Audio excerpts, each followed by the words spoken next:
En manchette aujourd'hui, le programme Nouveaux Horizons pour les aînés est de retour, annonce le député Yves Perron. Bonjour à tous et bienvenue à votre bulletin d'information sur les ondes de CTRB, votre télévision locale et régionale. On est aujourd'hui le 23 novembre. Donc, on parlera tantôt, un petit peu plus tard dans le bulletin, de ce nouveau programme, de ce programme réannoncé qui s'appelle Nouveaux Horizons. Il s'adresse aux aînés et on en reparlera puisque ça a été poussé, publicisé, si on peut dire, par notre député fédéral Yves Perron.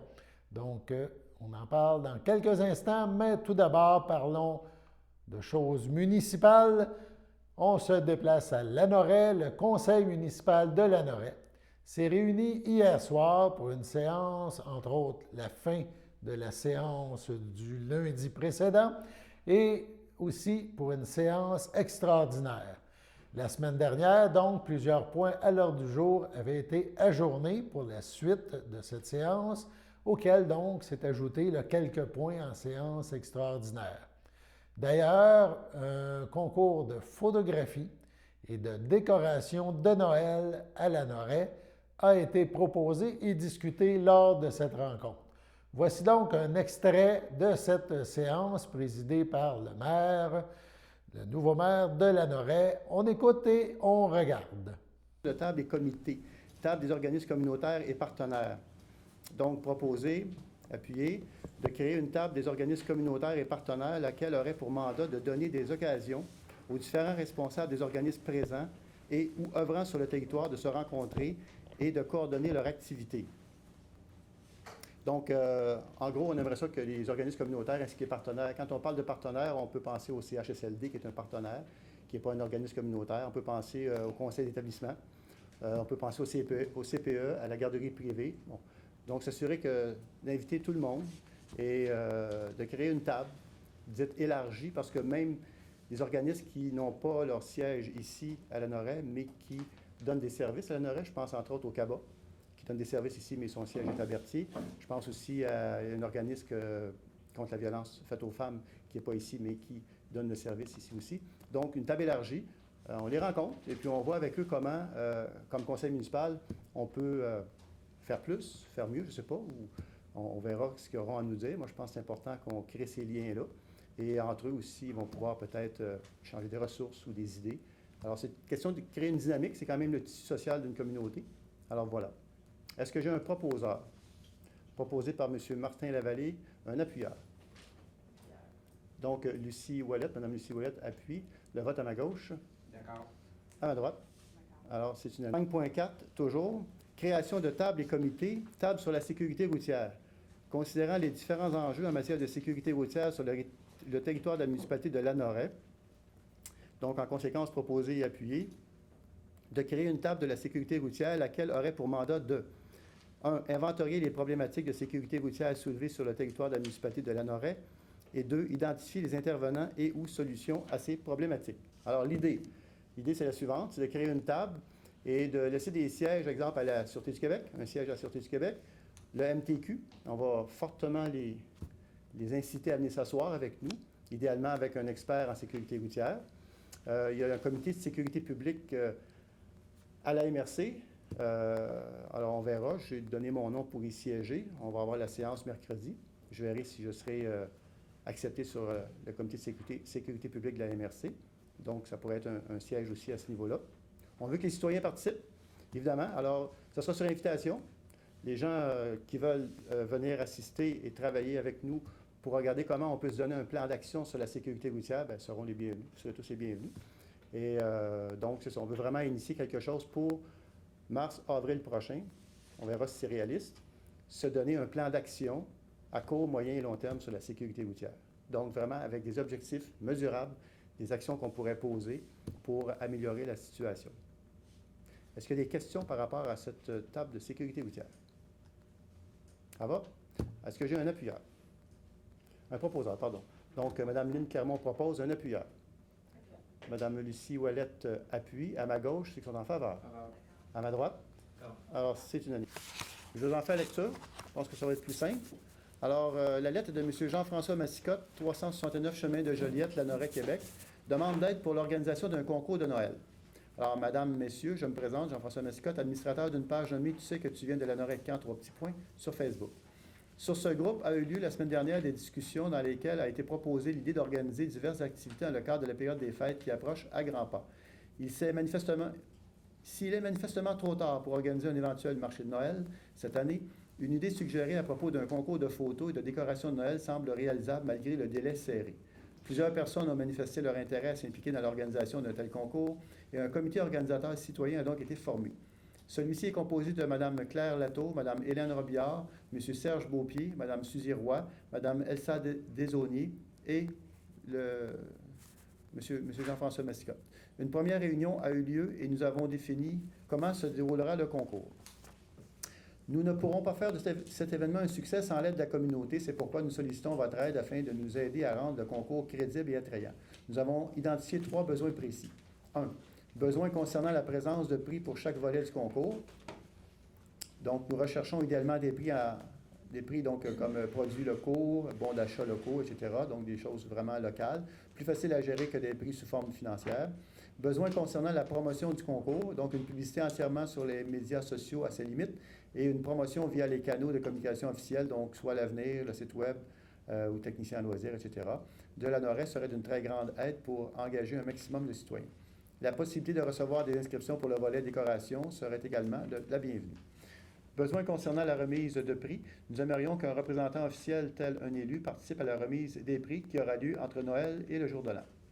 Nous vous remercions pour l'attention que vous porterez à notre demande et nous restons disponibles pour toute demande d'informations supplémentaires 6 juin, détails du concours. Alors, tant qu'à faire, je vais vous lire au complet. Annexe 1, définition du concours. Le concours comportera 2 volets. Un volet concours de photos entièrement en ligne et un volet concours de décoration de Noël.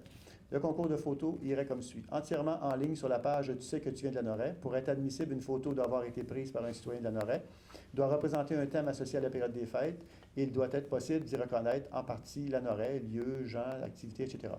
Les soumissions se font en ligne sur la page « Tu sais que » jusqu'à minuit le 26 décembre. Les photos montrant un engagement seront regroupées pour un vote final sous forme de sondage ouvert au public. La photo qui recevra le plus de votes sera déclarée gagnante. Concours de décoration de Noël, donc dans la municipalité. Pour être admissible, une décoration doit se trouver à l'extérieur, être présente sur le territoire de la municipalité le jour de Noël. Le processus d'inscription reste à déterminer, soit par courriel, boîte de réception publique, etc. Un jury sera constitué afin de visiter les lieux d'intérêt et noter les décorations à partir de critères à déterminer. Les notes attribuées permettront de déterminer le ou les vainqueurs du concours. Alors, on n'a pas discuté entre nous, on a parlé un peu, mais on n'a pas vraiment discuté sur le fond des choses. On a parlé de la possibilité de donner un coup de main sur le plan financier. Maintenant, reste à voir sur le plan des communications comment on pourra parler avec notre agent des communications si c'est possible, peut-être la mettre en lien avec les promoteurs. Monsieur proposeur, pour un montant de 400 $, on verra pour un soutien avec l'agent des communications. Est-ce que j'ai un proposeur? Proposé par M. Martin Lavallée, appuyé par Mme Lynne Clermont. À ma gauche, le vote. D'accord. À ma droite? D'accord. C'est unanime. On poursuit dans les nouvelles municipales. Le conseil municipal de Saint-Norbert s'est tenu le 15 novembre dernier. C'était soir de première alors pour la nouvelle mairesse Sonia Desjardins ainsi que les conseillers municipaux. La séance a d'abord débuté avec l'assermentation de la nouvelle mairesse et des élus. Ensuite, différents comités ont été complétés. Voici un extrait de cette séance. Donc, je vais commencer.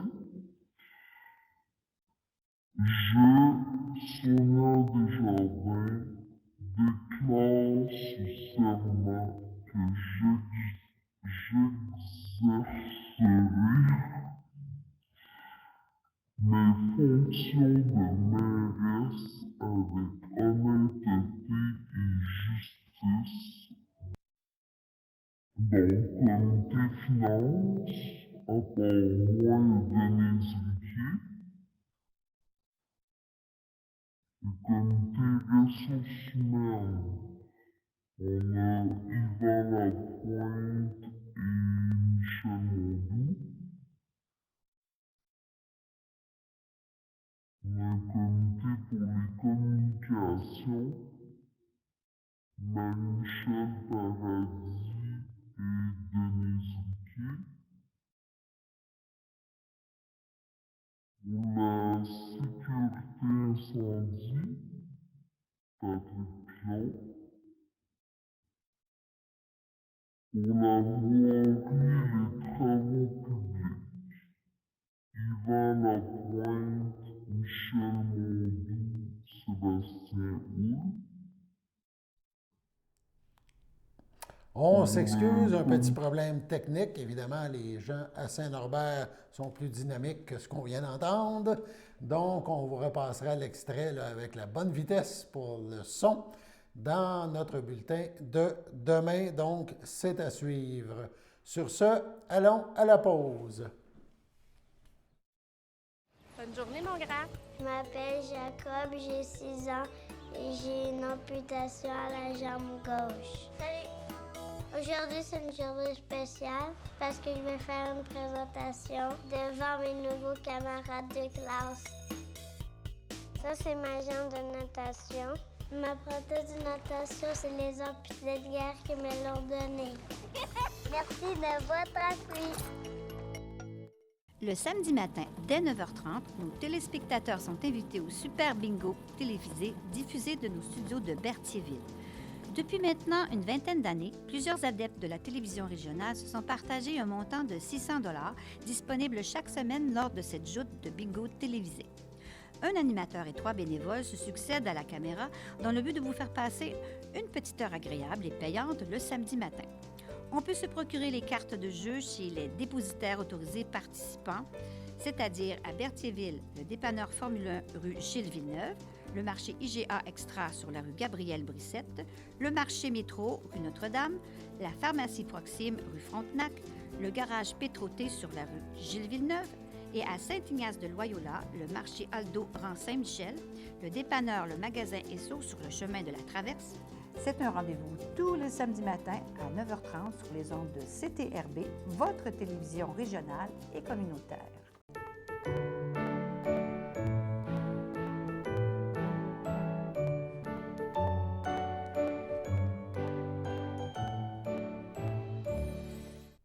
En ce 23 novembre, voici les anniversaires. Le Centre d'action bénévole d'Autrey souhaite bonne fête à Céline Beauchamp de Lavaltrie et les filles d'Isabelle de Berthier souhaitent un heureux anniversaire à Thérèse Rivet. C'est votre anniversaire aujourd'hui, 23 novembre. Toute l'équipe de CTRB se joint à moi et vous souhaite un heureux anniversaire. On poursuit au niveau politique, mais provincial cette fois. Alors que la relance des activités touristiques se confirme, le Québec et la France unissent leurs forces afin de favoriser une transition vers un tourisme plus responsable et durable. C'est ce qu'ont annoncé la ministre du Tourisme, ministre responsable des régions de la Naudière et du Bas-Saint-Laurent et députée de Berthier, Mme Caroline Proulx, ainsi que le secrétaire d'État chargé du tourisme, des Français à l'étranger et de la francophonie, M. Jean-Baptiste Lemoine, à la suite d'un entretien mené à l'occasion de la mission économique de la ministre Proulx en France. Le secrétaire d'État et la ministre souhaitent coopérer pour aborder des enjeux communs tels que la mobilité douce, l'innovation touristique face au changement climatique et la certification en tourisme durable. Ils ont travaillé à la préparation de la prochaine rencontre alternée des 2 premiers ministres et aux annonces qui seront réalisées à cette occasion. Suite à cette rencontre, la ministre Proulx mentionne « Je suis très heureuse de la relation que nous entretenons avec la France, notre principal marché outre-mer. Elle nous permettra d'enrichir nos actions respectives pour favoriser un tourisme encore plus innovant, responsable et durable. De part et d'autre, nous avons beaucoup à partager et je suis convaincu que l'union de nos forces contribuera à bonifier l'expérience des touristes. Une relance forte de l'industrie touristique est au cœur des priorités de nos gouvernements. Nous ne ménagerons pas les efforts pour qu'elle soit bénéfique à nos communautés, a-t-elle ajouté. On passe toujours au côté politique, mais cette fois du côté fédéral. le député Yves Perron annonce l'appel de proposition pour le programme Nouveaux Horizons pour aînés. Le programme Nouveaux Horizons pour les aînés est donc de retour et les organismes désirant présenter une demande pour 2021-2022 pourront le faire en remplissant le formulaire en ligne qui sera disponible sur le site Web de l'Emploi et Développement social Canada à compter du 23 novembre prochain. Le député fédéral de Berthier-Masquinongé, Yves Perron, en a fait l'annonce donc en début de semaine. Yves Perron affirme, et on cite, « C'est le temps de présenter les demandes de subventions pour des projets qui vont améliorer la vie de nos aînés dans la région. J'encourage fortement nos organismes dévoués au bien-être des aînés à soumettre une demande dans le cadre de ce programme. » Rappelons que le programme Nouveaux Horizons pour aînés appuie les projets qui répondent aux objectifs suivants. Promouvoir le bénévolat, encourager la participation des aînés à la collectivité à titre de mentor, sensibiliser la population au mauvais traitement envers les aînés, appuyer la participation sociale et l'inclusion des aînés et fournir une aide à l'immobilisation pour des projets ou programmes communautaires nouveaux ou existants destinés aux aînés. Par ailleurs, les projets retenus devront soutenir 5 priorités du programme, soit soutenir un vieillissement en bonne santé, prévenir la maltraitance des personnes âgées, accueillir la diversité et l'inclusion et enfin aider les aînés à vieillir chez eux. Yves Perron accueille le retour du programme Nouveaux Horizons pour les aînés avec enthousiasme, confiant que les organismes de Berthier-Masquinongé en tireront profit. Il ajoute « Les projets soumis sont d'une grande aide pour l'amélioration de la qualité de vie de nos aînés et pour leur épanouissement, tant social que personnel. Nous avons pu le constater depuis janvier dernier, alors que les organismes de la région ayant présenté des projets avaient pu bénéficier de plus de 200 000 $. Les projets communautaires peuvent recevoir une subvention allant jusqu'à 25 000 $. Les nouveaux demandeurs et les organismes qui n'ont pas reçu de financement au cours des 5 dernières années sont encouragés à présenter leur demande. La date limite pour soumettre des propositions est le 21 décembre prochain à 15 h. Sur ce, allons à la pause. J'aime la générosité du public face aux amputés de guerre. C'est grâce au donateur si ma fille peut profiter pleinement de son enfance, jouer, s'amuser.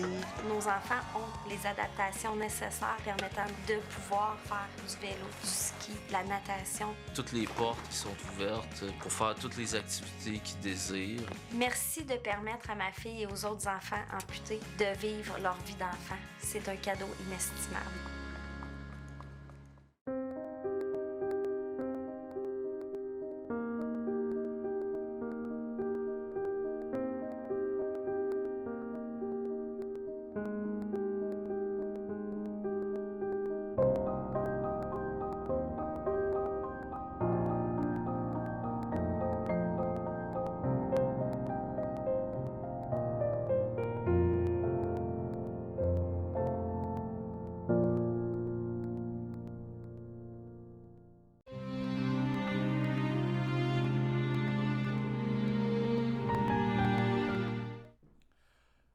Au CHSLD Alphonse Rondeau de Lanoraie le 6 novembre dernier. À l'âge de 82 ans, est décédé M. Pierre Doucet, retraité de l'enseignement, époux de Nicole Godin, demeurant à Berthierville. Il laisse dans le deuil, outre son épouse, ses filles, Mylène, Sylvain Martel, Caroline, ses petits-enfants Pierre-Antoine, Marjorie Champagne et bébé à venir, Catherine, Alex Dandurand, Thomas, Antoine et Charles, ses frères, ses belles-sœurs et ses beaux-frères, Alain Doucet, Charlotte Desroches, Richard Doucet, José Bourassa, Gilles Godin, feu Claudette Landry, Eddie Guévremont, feu Micheline Godin, ainsi que plusieurs neveux, nièces, autres parents et amis. La famille vous accueillera samedi le 27 novembre dès 9h30 au complexe funéraire Thériault à Berthierville. Les funérailles suivront le même jour en l'église Sainte-Geneviève de Berthier à 11h30. M. Pierre Doucet sera inhumé au cimetière de Berthierville. À la maison Albatros de Trois-Rivières, le 10 novembre, à l'âge de 44 ans, est décédée Christine Plante, épouse de Philippe Gervais, demeurant à Trois-Rivières et native de Saint-Cuthbert. Elle laisse dans le deuil, outre son époux, ses filles Élodie Gervais, Éloi Herpicum, Rosalie Gervais, son père, Daniel Plante, Marielle Lefrançois, sa mère, Louise Bellumeur, sa belle-mère, Yolande Dufresne, feu Richard Gervais, son frère, son beau-frère et ses belles-sœurs, Julie Tessier, feu Dominique Plante, Christian Plante, David Gervais, Annika Forêt, Marie-Claude Gervais, Stéphane Clairfond, sa grand-mère paternelle, Jacqueline Vadnet, feu Athanas Plante, sa grand-mère maternelle, Marie-Claire Bourgie, feu Gérard Bellumeur, ses filleuls, Émie Tessier-Plante et Coralie Ferland, ainsi que plusieurs oncles, tantes, neveux, nièces, autres parents et amis. Vos témoignages de sympathie peuvent se traduire par des dons pour la maison Albatros de Trois-Rivières, dons qui seront acceptés au salon. La famille vous accueillera dimanche le 28 novembre dès 10h au complexe funéraire F. Thériault à Berthierville. Suivra une liturgie à la chapelle du complexe à 14h30. Madame Christine Plante sera inhumée au cimetière de Saint-Cuthbert. Au CHDL de Saint-Charles-Borromée, le 15 novembre, à l'âge de 92 ans, est décédé M. Yvon Saint-Jean, demeurant à Joliette. Lui a précédé ses fils François et Bernard. Il laisse dans le deuil ses enfants, Sylvain, France, Joanne, Yvon, Thérèse, Roger, Éric et leurs conjointes. Ses beaux-enfants, Luc et Lynne Barry, leurs conjointes, ses petits-enfants ainsi que plusieurs autres parents et amis. Selon ses volontés, M. Saint-Jean ne sera pas exposé. Une cérémonie aura lieu en toute intimité à une date ultérieure. En toute dignité, aux soins palliatifs du CHRDL le 17 novembre à l'âge de 81 ans, est décédé M. Bertrand Caron, époux de Lise Fafard, de Saint-Cuthbert, autrefois de Saint-Barthélemy. Il laisse dans le deuil, outre son épouse, ses enfants, Annick, Sylvain Caillé, Éric, Marie-France Beaufort, ses petits-enfants adorés, Marc-Antoine, Jérémie et Rosalie, ainsi que plusieurs autres parents et amis. Une douce force, discrète mais solide, remplie de bonté et d'amour pour sa famille, émanait de M. Bertrand. Il avait une résilience sans pareille, il fut un soutien pour les siens. Veille sur ceux que tu as tant aimés lors de ton bon passage ici-bas. La famille vous accueillera le dimanche 5 décembre de 12h30 au complexe funéraire F. Thériault à Berthierville. Une liturgie de la parole aura lieu le même jour à 15h. Ça se déroulera en la chapelle du complexe. Les cendres de M. Bertrand Caron seront inhumées au cimetière de Saint-Cuthbert à une date ultérieure. Au nom de CTRB et de ses employés, nous souhaitons nos plus sincères sympathies aux familles éprouvées. Sur ce, passons maintenant à la météo.